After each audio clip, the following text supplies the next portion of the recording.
Get in the know. Non-stop Vikings talk. It's Purple Daily on Score North and ScoreNorth.com. Years and years and years from now, when Fran Tarkenton's grandkids talk about his relationship with Bud Grant, they're going to still say, he never yell and scream, but he always was the best leader that they've ever been around. And if you couldn't play for Bud Grant, you couldn't play. I like to pride myself on trying to attempt to have that sort of authenticity, that sort of humility every day leading an organization like Bud Grant did at the highest of levels for so long. Connell speaking at the Bud Grant Public Memorial at US Bank Stadium on Sunday. I have a quick anecdote about that in a second here, but this is Purple Daily, daily Vikings entertainment. We just want the Vikings to win a Super Bowl before we die, and that, I think when Bud died a while back, what was it, like a month ago now, a couple months ago, I think it carries extra weight, when you think about one of the icons in franchise history, and he made it into his mid-90s, but still never got to see the Vikings win a Super Bowl. So some cool content. If you weren't able to go, there's a bunch of video clips that are circulating on Viking social media, so kind of a cool deal. Just a quick shout out to our friends at TCL. No matter what you watch, TCL has award-winning TVs for any budget, any space, all with stunning picture quality. TCL makes more than just TVs. They offer mobile products, audio devices, home appliances. TCL brings you joy and simplicity through innovative technology. Learn more at TCL.com. Judd has 4 big headline OTA storylines to monitor, and you'll be at practice tomorrow, right? Yes, it starts today. OTAs, the first, I think, the Vikings are having 9 of them, start today, but our access tomorrow, so I will have more after that. So they have, it's like the next 2.5 weeks, they have 9. And how many are open for media? I think 3 are open for media, and then, of course, they end their program for the offseason with a mandatory mini camp. And the good thing about that, all 3 days required to be open for our prying eyes to see everything going Field glasses? on. Field glasses might be in play. The smaller ones, of course. Oh, wow. The field glasses might be in play because you got to see both fields. But there's at least 2 with all the players there. Oh, it's a sprawling landscape. That's just around your neck. Is that just thing you're carrying, or is it in your pocket that you just kind of whip out? Like, where do you rack those field glasses? I don't like to use the word in my pocket and whip out because I feel like that presents an image that people don't need to hear. But yes, probably that. Probably in my pocket, and then I just take them out, but we'll see. I got to get the lay of the land tomorrow, and then I'll potentially reassess for the rest of the open OTAs after that. So you're not the only one that's sort of scouting these things. My wife and I were getting lunch. This must have been, I guess, when was the Bud Grant thing? Yesterday, right? So this was Saturday. My wife and I are getting lunch over at Day Block off like Washington and 11th. Yeah. Yep. And we're sitting outside. It's a beautiful day, sunshine, right? Old Macadac's birthday. I had a little birthday lunch at Day Block. Happy birthday, yeah. Thank you. And a convertible drives by on 11th. And I was like, that man looked a lot like Patrick James Royce in his... And I knew he had a convertible down in Florida. I wasn't sure if they shipped it back or if he got rid of the condo and the convertible. I just see him driving. I was like, okay, did he forget what day? Why would he be down here? The Bud Grant thing's not till tomorrow. And so I texted him and I said, what are the chances that the old man and the convertible driving around Washington and 11th was Patrick James Rice? He goes, yep, that was me. I drove down to scout the parking situation in the garage for the Bud Grant Memorial on Sunday. He made a scouting trip down to see, because he probably doesn't go to many Vikings games, right?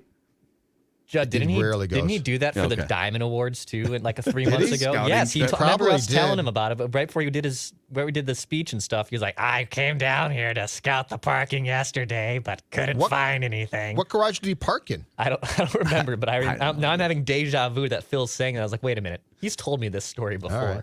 Very diligent. So anyways, glad he found parking, and glad people made their way out to the Bud Grant Memorial. And yes, this is daily Vikings content for you, even in the May, June, July months where it's supposedly dead. We've got all sorts of practices. We've got all sorts of theme weeks set up for the summer here that we will go into. And today's theme is Judd's biggest OTA storylines. The off-season practice regimen starts this week. Let's count them down. What's your biggest storyline? Are these like ranked, or are they just like no, four they're just storylines? four. They're not four weighted. important. They're four important ones. But here's why this is actually important too. Okay, because I'm sure that there are people, as we're still in late May, rolling their eyes right now, like Purple Daily. Yeah, you guys got to do a show every day. You're just making up, storylines. What are storylines this time of year? Oh, no. Au contraire. Storylines this time of year can be incredibly important, and here is why. Dude, yeah. There is limited time. There is limited time with players to do actual installation on the field, okay? And just to be clear, OTAs, you are not allowed to hit. So, this is not tackle. This is not helmets on constantly, nothing like that. But what this does is, this is called, and I'm not joking, not being a smartass, Phase 3 of the off-season program. Phase 3. Now, Phase 2, you can get on the field and you can have individual work and stuff, but there is no 7-on-7 allowed, no 9-on-7, and most importantly, no full team in Phase 2. In Phase 3, we graduate to where you can actually do work in team drills, 7-on-7, 9-on-7, and while they can't hit, this is where the installation really starts to come together. And believe me now, when teams show up for camp, when training camp starts, installation, even though this portion is voluntary, has been done, and there is a significant thought process that you will remember it as well. So, long gone are the days of, training camp starting, time to get in shape and install our offense or our defense. Things are done.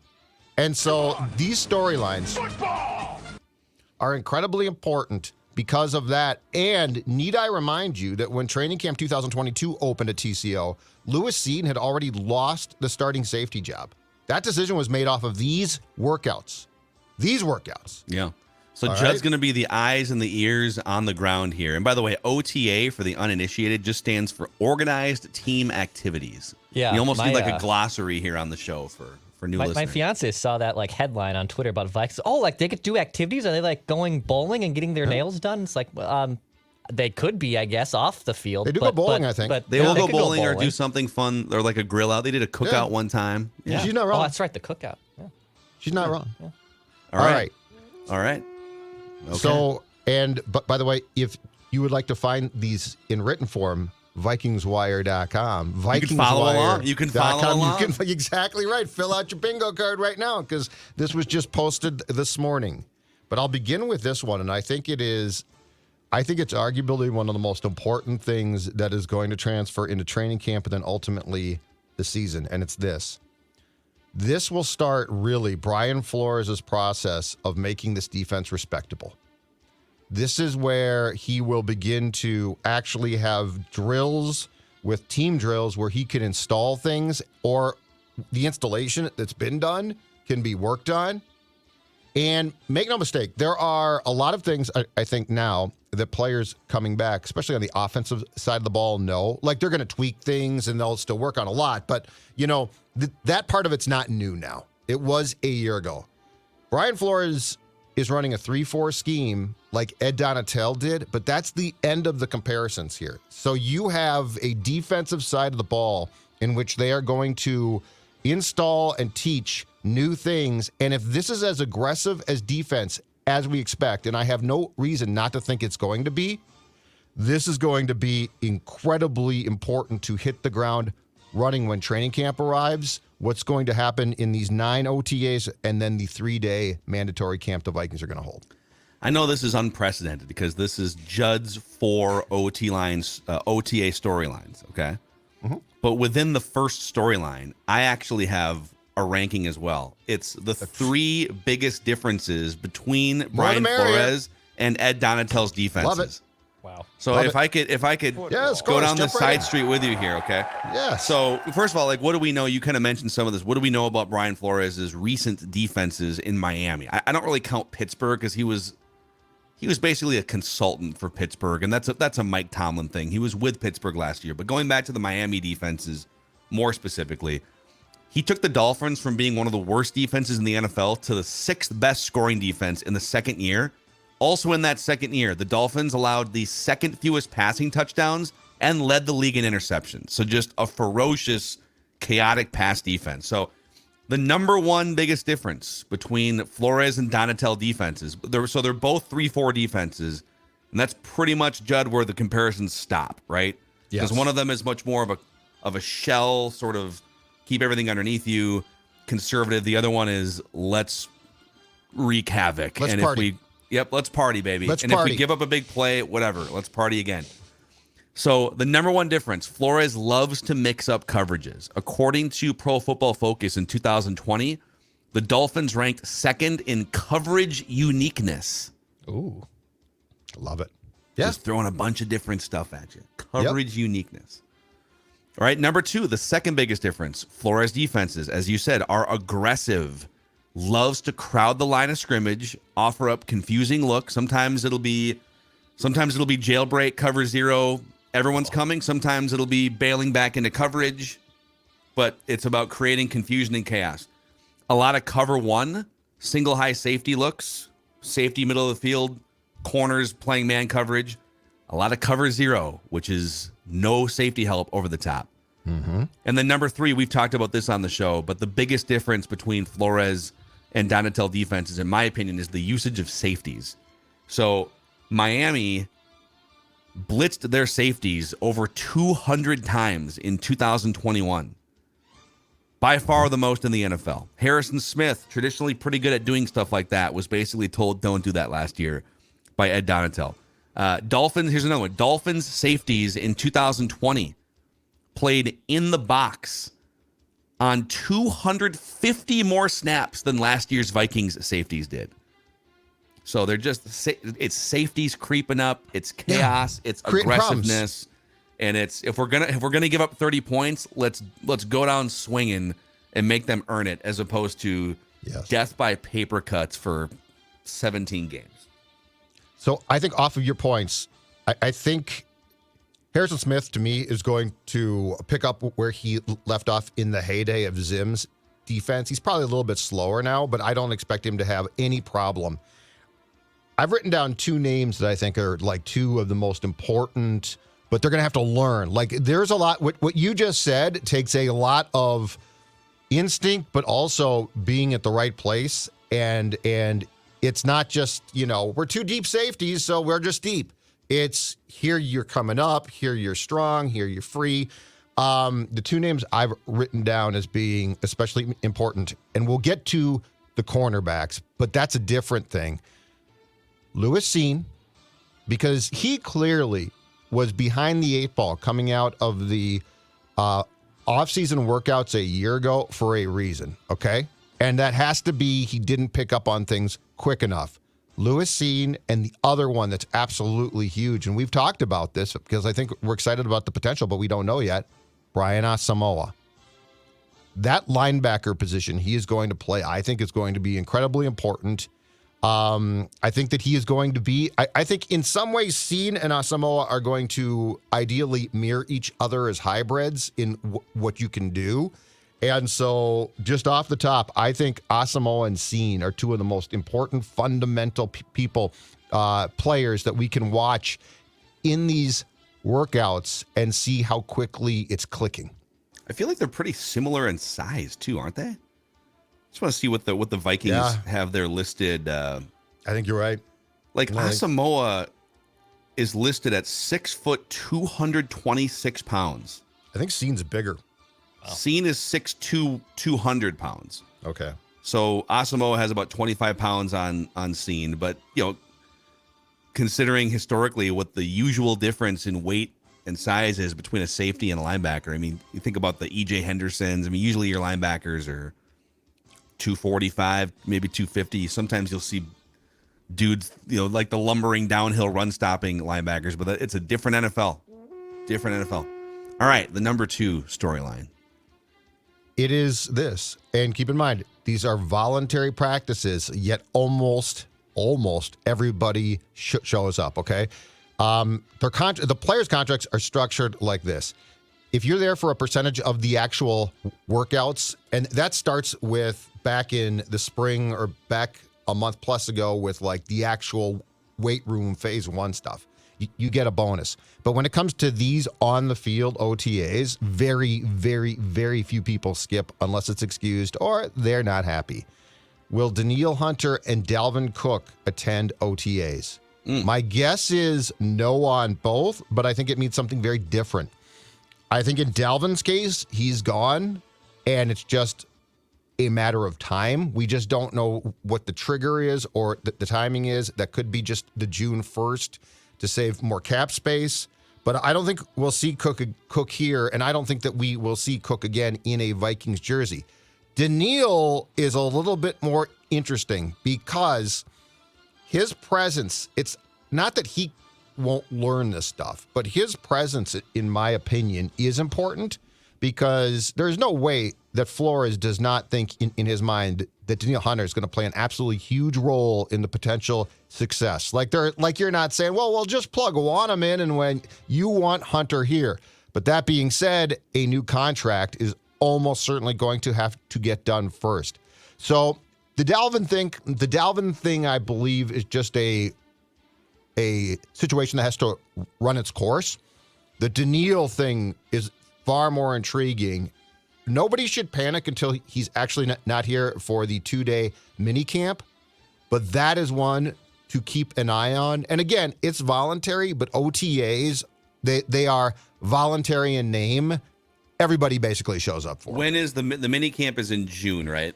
Yeah, I think early. It's it's like in a couple weeks. 11th and 12th, if I'm not mistaken. It's 2 days now, not 3. But I don't know that represents a solid enough deadline to get a deal done because, okay, you're going to fine me a couple bucks for missing mandatory minicamp. To me, training camp is the real deadline for a contract. So unless both sides are a lot closer and are playing ball and there's no issues, maybe they do get a deal done in the next 2 weeks before the mandatory minicamp. But I wouldn't be shocked if you didn't see Danielle at all in the next 2 or 3 weeks, and the next time you saw him was training camp. Would not shock me. Dex, you going to say something? I was going to say that I would like for him to show up, and I feel like once they eventually move on from Dalvin Cook, that you're going to hopefully allocate some of that money to obviously make Danielle Hunter happy. I think that's kind of the first thought when you see $20 million potentially in cap space after the Dalvin Cook cut or trade, whatever is going to happen there. But yeah, you got to, I think now at this point, keep him happy. The fact you moved on from Zadarius Smith, I think basically signals that they're going to build around Danielle Hunter still, and they should. And how they structure that contract's very important. But I'm with you. I don't think we'll see him probably until minicamp or most likely training camp. I believe when his contract got reworked, he didn't get a new contract, but he got more upfront cash at the time. I believe that was 21, if I'm not mistaken. He signed that extension right before the June minicamp began. Because teams do like you there for that. Because then you got to find the guy, and obviously it can be forgiven as well. But yeah, I'm just curious about that. The OTAs, I don't expect him, but that is a story. Like when he's not here now, that becomes a story. Because again, we can talk about it's voluntary. No, guys show up. If guys are happy, satisfied with their contract, they show up. You know, old Macadac is happy and satisfied with his supplement routine, which is now just one thing, really. Athletic Greens, AG1. I discovered Athletic Greens about 6 years ago or so. It's funny, I was doing a podcast interview with Ryan Saunders like 6 years ago, and I walked into his office at the Wolves training facility, and we're both holding a green drink like you see on the YouTube channel. And he's like, Athletic Greens? I'm like, you damn right. Cheers. Bottoms up. It's like nutritional insurance to start your day. 75 high-quality ingredients that give me important daily nutrients. One scooped mixed with your water in the morning, or maybe even middle of the day if you want to do the afternoon boost, brain fog, energy levels heightened, etc. Helps with your gut health as well. It's like nutritional insurance to start your day, and boy, could I use it every once in a while. If a comprehensive solution is what you need from your supplement routine, Athletic Greens is giving you a free 1-year supply of vitamin D and 5 free travel packs with your first purchase. Go to athleticgreens.com/purpledaily, athleticgreens.com/purpledaily. We also welcome our friends, Finch Home Solutions. Welcome back. Back to Purple Daily. Cody. We love spreading the word. Look at the Finch-mobile. The Finch-mobile. That is, does that not remind you, I probably can't say the team name, does that not remind you of a certain team in this town? Let's see. Is it the Twins? No. It's not that. Yes, that's right. Finch Home Solutions. Welcome back. And look, they are your answer for all electrical work that you need done. Installations at home, repair, any other services. It's springtime, right? So you perhaps are getting some storm damage and electrical work at your house needs to be done. Finch can fix it. Take it from me. That's right. Judd used Finch because he had some lights in his basement that were not working, and Judd doesn't know how to fix a damn thing. How many Zolgads does it take to change a light bulb? 0, because we don't even Finch. try. We don't even try. Exactly right. Cody and his team, they are fast, they are efficient, they are courteous, and as you saw from their trucks, they will talk about the local football team with you as much as you want. They are big fans of PD as well. Go to finchhomesolutions.com, fill out an easy form, and get things going. finchhomesolutions.com, 612-357-2604, 612-357-2604. Cody and his team at Finch Home Solutions will take care of any electrical work at your home. All right, back to the OTA storylines. The second half here of Judd's biggest OTA storylines.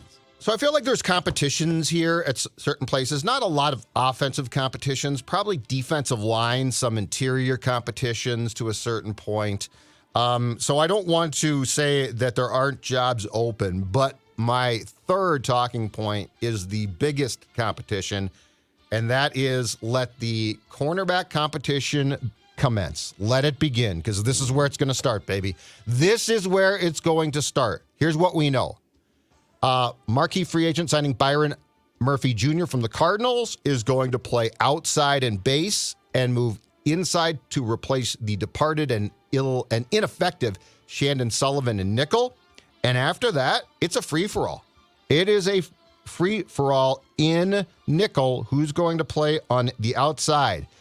You've got a few guys here. I think the ones to focus on, though, and I think the most likely scenario is 2 of these guys are going to end up playing. 2022 draft picks Andrew Booth Jr. and or Caleb Evans, and 2023 pick Mekhi Blackman. And let me tell you, and we've talked about this, the Blackman potential, and I know he's going to be a rookie, intrigues me because of this, you guys.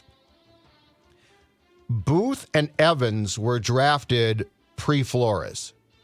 There is no way that Flores didn't have a big say in the drafting of Blackman, right?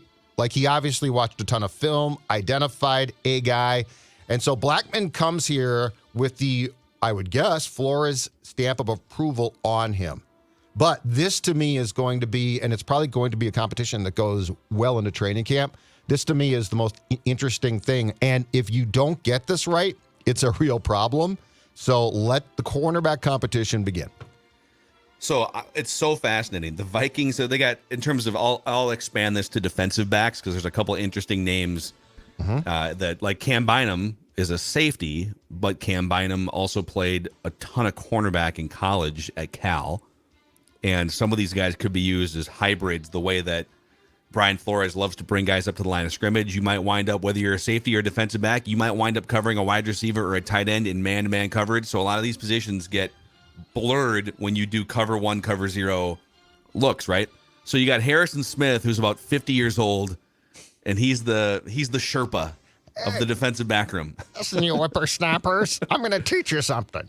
And then everyone you just mentioned and some names you didn't that are going to be in the mix are all 25 or younger. Byron Murphy Jr., 25 years old. Mekhi Blackman, actually older. He's 24, which if Mekhi Blackman were like 21 years old, I might say, hey, he probably settles in.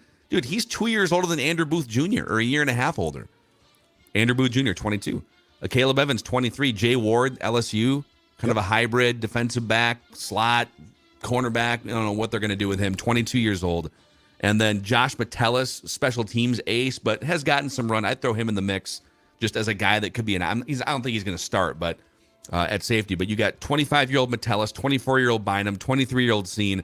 It's a room of kids. It's Harrison Smith and a bunch of kids fighting for all these defensive back spots.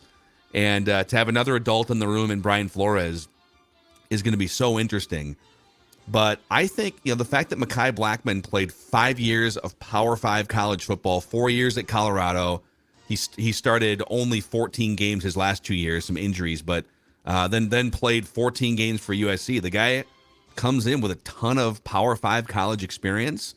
So my guess is when Judd pulls out the field goggles, the field glasses, the binocs, and he looks at the secondary field and he sees the Vikings starting defense for the first OTA fan out in 11-on-11. I think you're going to see in nickel, Byron Murphy in the slot, Mekhi Blackman, and Andrew Booth Jr. as your starting outside corners. That's what I think the odds would suggest. But Caleb Evans, don't sleep on him. Didn't they trade up for him? They liked him. Yeah, in I that think draft. they did. I think they did. And he and Booth have to prove, at least one of them, they can stay healthy. Yep. So very, very, I agree. There's going to be a lot of fun one-on-one matchups. You're going to get, all these guys are going to get paired up. To me, the one-on-one cornerback receiver matchup drills in OTAs and training camps, those are so much fun. They're very telling. Oh, check the Score North TikTok and Instagram accounts. Let's go. All right, and then the fourth OTA storyline. The fourth one, offensive side of the ball. Kevin O'Connell begins his first season coaching in quotes, air quotes, his offense. Okay. So he did it the best that he possibly could and had success. But if you think back to it, the changes the Vikings have made, and they're not huge, but the changes that the Vikings have made in the past few months since the season came to an end indicate a couple of very important pieces to the puzzle that didn't exist in 2022. The first one, Jordan Addison. And look, I think O'Connell thought Thielen is going to be great, right? But he was hobbled. He had lost speed. Addison is going to give you all of the things, and I'm not saying he's going to be as polished, okay? So I'm not trying to say he's immediately more polished, but he's going to give you the athletic ability that Thielen couldn't. And when you think about what that means to one player, Justin Jefferson, and to a certain degree Cousins, it's going to open, or it should open things up a lot more. That's something that I would say halfway through last year, you basically said, we can't do some things that we would like to do because 19 is hurt and or slowed down. All right. Yeah. That's one important one. But I'm going to give you a second one as well that we're probably sleeping on because it's not sexy, but it's equally as important for personnel usage and groupings. John Oliver, coming from the Ravens, the tight end. Josh. Let's put Josh some respect Oliver? on a great Josh. blocking tight end's name. Okay. I knew I was going to mess his name up. I'd like to apologize to him right now because I shouldn't have done that. See, I've been sleeping on Josh as well. But his presence, one, I think he can catch. I'm not saying he's great, but I think he can catch better than we are giving him credit for. But more importantly, he also provides you the opportunity now to use two tight ends in formation. But TJ Hawkinson is basically a hybrid receiver. So now you can do a ton of different things. And I'm going to tell you right now why I think OTAs, mini camp are so important here.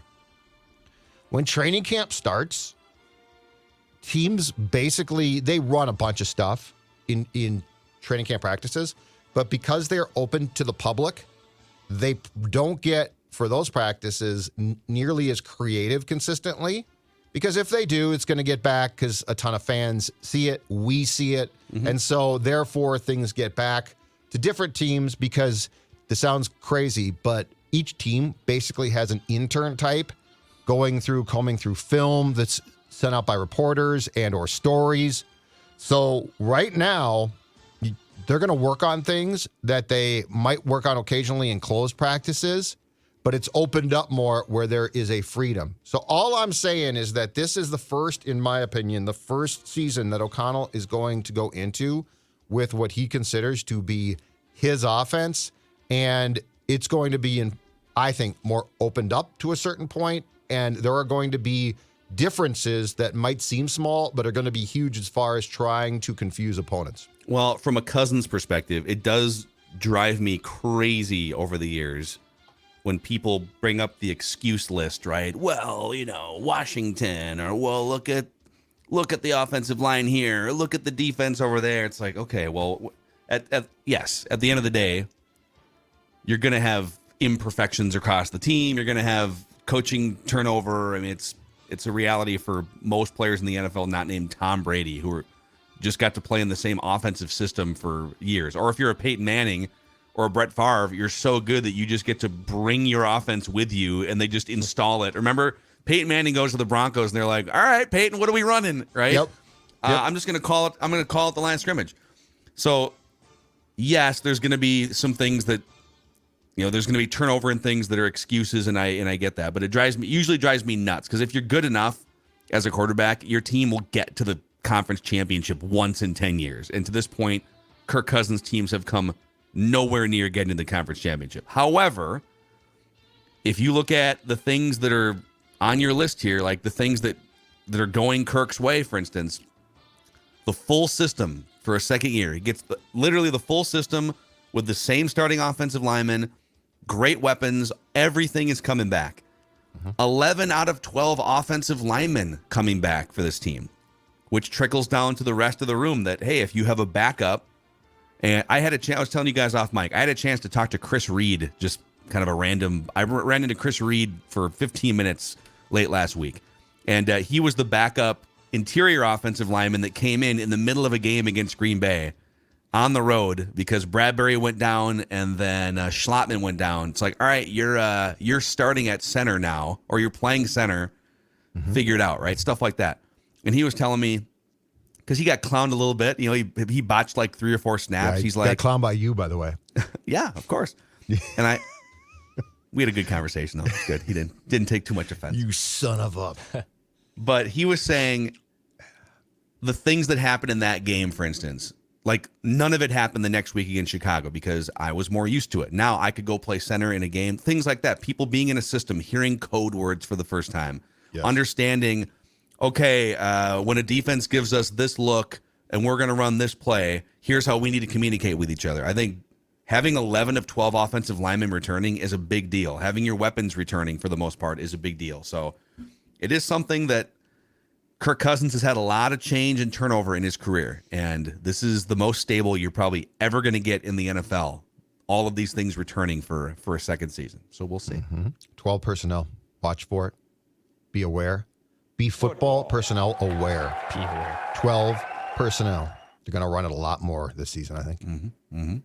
So there it is. Judd's list of 4 OTA storylines. You can read them in written form at VikingsWire.com as well. It's where Judd's written Vikings work lives on a regular basis.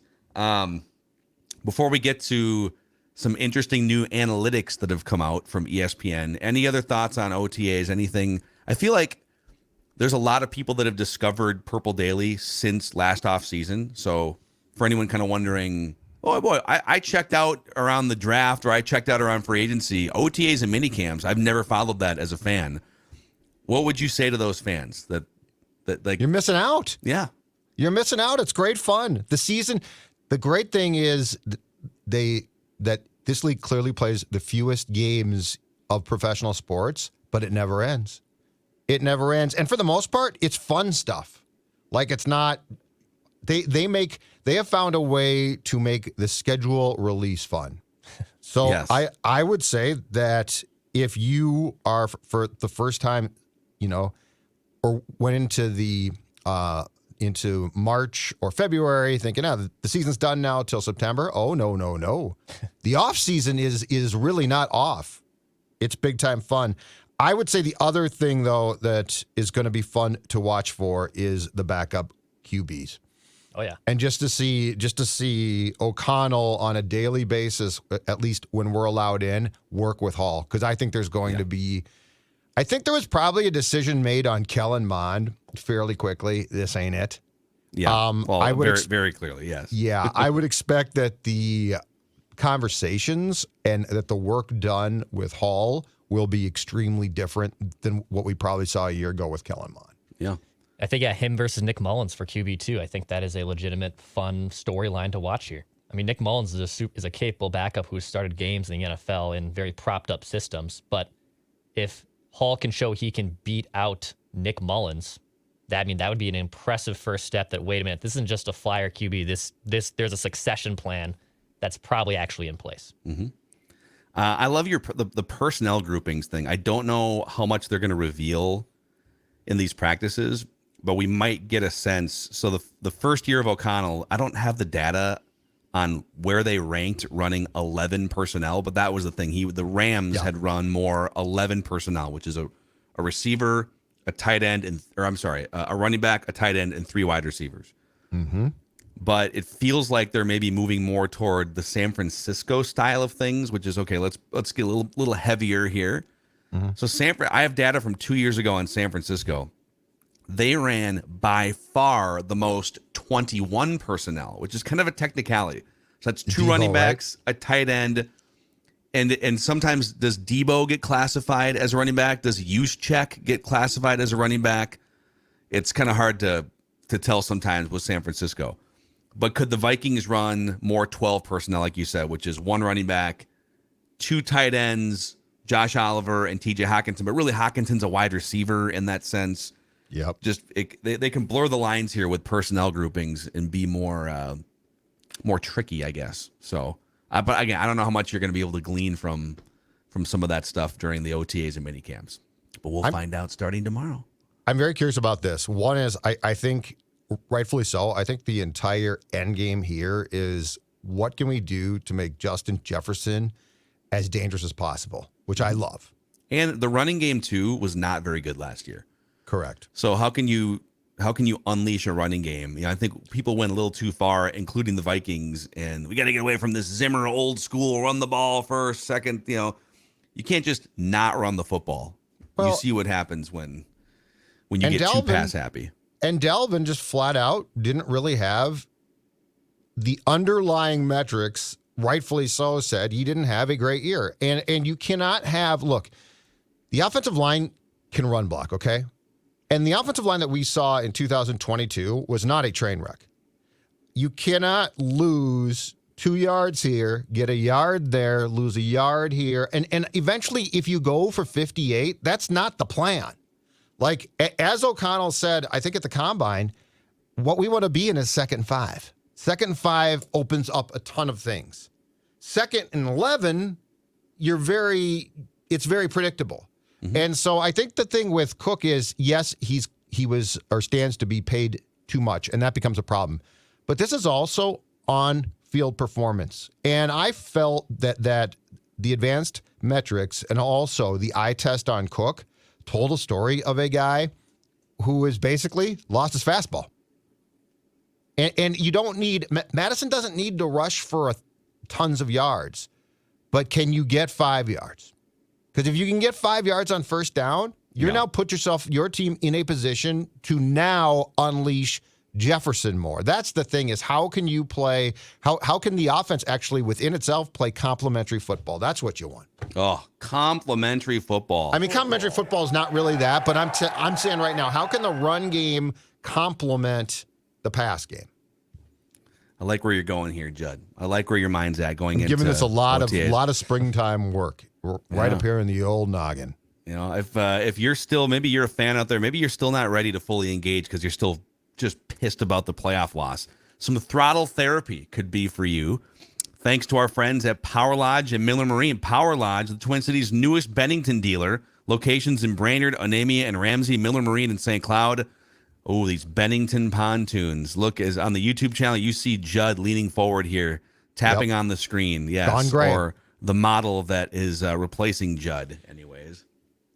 In fact, you know what? Take us with you. That's right. Take us. So like you say to yourself, you know what went on at OTAs? But I would like to relax. Take the Bennington out, put on Purple Daily, blast it because everyone wants to hear it. So relax, and also at the same time, get your Mackie, Judd, and Declan fill. That, my friends, is what I call summertime throttle therapy. Right. All these people who take their boats and pontoons out on like Lake Minnetonka, and they're cranking Tay-Tay, they're cranking country music. Once you crank some Purple Daily, that's right, out on the lake. Football. MillerMarine.com and PowerLodge.com. Also a shout out to our friends over at Federated Mutual Insurance Company, helping business owners maximize their level of success with risk management tools and resources. It's like having a great offensive line to protect your quarterback. Also, Federated, working very closely with next generation business owners. Maybe you're taking over a company from your family. It's a second, third generation business. Federated is here to help you with that. Federatedinsurance.com, where it's our business to protect yours. All right, I have for you guys from ESPN.com, we have the Football Power Index. Get those nerds! Yeah. Power index. An analytical look and projection for the 2023 football season here. So I'll just give you some data points.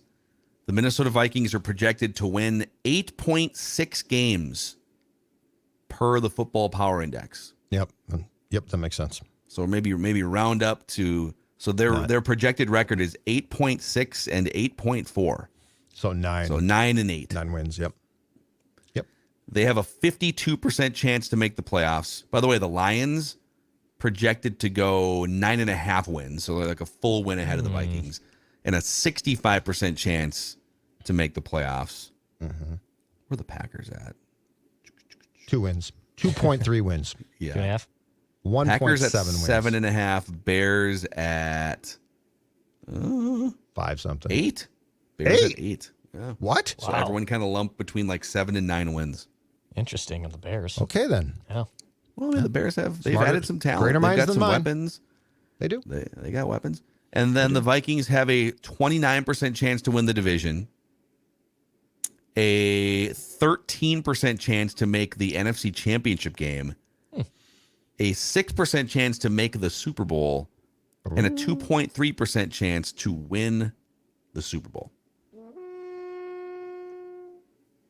All seems very fair. That seems incredibly fair. Coin flip to make the playoffs. Yeah. 9 and 18. 6% to get to the Super Bowl. Mm-hmm.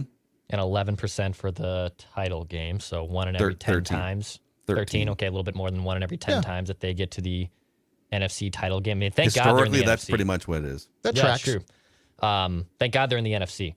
Because if they're in the AFC, this is just a gauntlet. The NFC is still, I think, in my opinion, just so It's a wide wagon, open. Declan. As the kids say, it's a wagon if they're in that conference. So I'll go through the teams that have the best chance to win the Super Bowl in order. Eagles 14%, Chiefs 13%, Niners 11%. Not knowing who their quarterback is too. God, that's crazy. I know. So much trust. Bills and Bengals both at 9%, Cowboys at 7%, Lions at 4%, Jets 4%, Ravens, Dolphins, Chargers, Jaguars all at 3%. Don't you guys think, and look, San Fran is a really well-run team, and I totally get the betting and national confidence in the Niners. Don't you guys feel like they could sort of go 2022 Rams? I mean, Sam Darnold might be your quarterback now, and The roster's too good. And now we're hearing that Trey Lance has fixed his throwing motion, which is always the indicator that you're screwed because there is that always, in practice, we've worked on his throwing motion. And you know what? Games start and guys panic and go back to their old mechanics. I don't know. I just feel like there is just a weird path in which, with the way he plays, Debo gets hurt early and is lost for an extended period of time. McCaffrey eventually just starts to drop off a little bit. But if Sam Darnold is your quarterback, I mean, he can submarine a one-car funeral. I don't know. I might be totally wrong. But they ran out the last pick in the draft last year. I know, It's not like Brock Purdy is Tom Brady. They just put him in an awesome car and it drives. It's like a Tesla or something. It's like you just sit there and it's a self-driving. The Niners have a self-driving vehicle. And every once in a while, Just don't do anything stupid in the car. The center line, and something bad happens, and somebody dies. Okay, Right. That's what happened to the Niners against the Eagles. Yes, I just feel like the Niners might be in for that type of fall, not for an extended period. I agree. Like, there's always a team or two. So you guys both think that the Niners are overhyped? Well, football rosters just eventually they erode. Like, they've had a good roster for 6 years, no doubt. One of the best. I shouldn't say just good. A great roster for the last 5-6 years, and eventually that cliff is going to happen. Like, eventually they're going to fall off a cliff. Those players get older, they get slower, league changes, injuries happen too.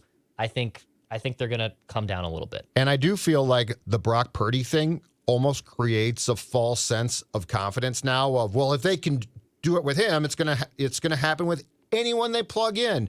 Brock Purdy might have been a shining star, or I should say, I correct myself, a shooting star. He might have been a shooting star. I don't know. There's always a couple of teams that go off a cliff, and I'm not predicting this yet, but I feel like our confidence that San Fran is going to be fine might be ill-advised. I mean, hell, I didn't think that the Rams were going to go in the toilet, but guys got hurt, and guys also aged out a little bit. I think that it's funny because I actually think the Niners had a better roster 2 years ago than the Rams did, but the Rams just wind up going further because it's football sometimes. So I agree with you guys in that you're tempting fate and maybe a little too full of yourself if you're going to go into the season with Sam Darnold as your starting quarterback, but we shall see. All right, there's your daily Vikings fix here. Yes, even in May, June, and July, we are here every single day serving up daily Vikings entertainment. Purple Daily, where we just want the Vikings to win a Super Bowl before we die.